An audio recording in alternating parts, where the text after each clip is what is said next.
On August 4, 2020, Beirut witnessed a massive explosion that left people horrified, homeless, and dead. This is Eliane Eid reporting from Lebanon about the current explosion that shocked the capital of Lebanon, Beirut. What happened cannot be described. It was unbelievable.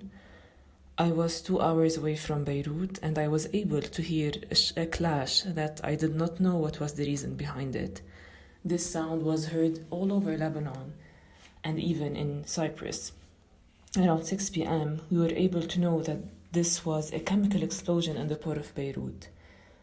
The first sources said that the main reason behind it might have been the presence of chemical products, especially ammonium nitrate, that were confiscated from a ship back in 2013 or 2014 and were left there without any reference or precautions. Another source is stating that there might have been weapons and this might have been an attack, so nothing is clear so far.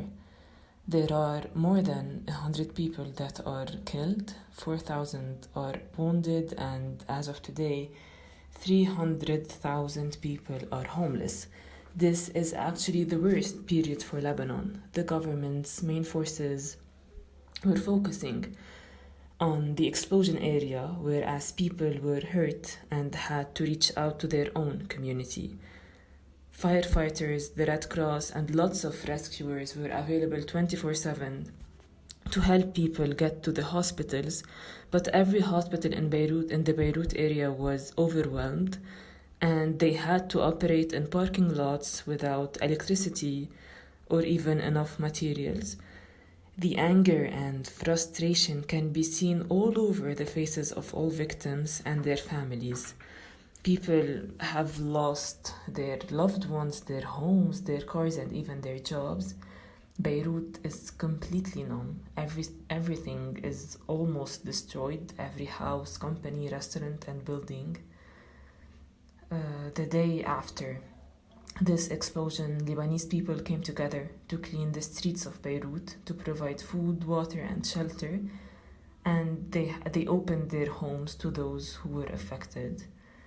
And as of August 5, Beirut is under an emergency plan in order to investigate and find the missing people. Many have been identified, but lots of them are still missing, and the entire country is on a rescue mission on all levels. But the bigger question is, who was responsible and who should be blamed? And in fact, the answers may be different, because we all know that the government was aware of the presence of 3,000 tons of ammonium nitrate, but why would they put them in the middle of the capital, surrounded by kids, by elderly, and by their own people?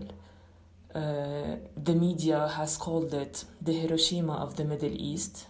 It might have been the third most huge, or the one that had the most impact as a nuclear bomb. So what happened in Lebanon is still extremely vague and unknown, and the investigations are still going on in order to report within the 5 following days who is the one responsible for this impact and for this effect, and who should actually be blamed.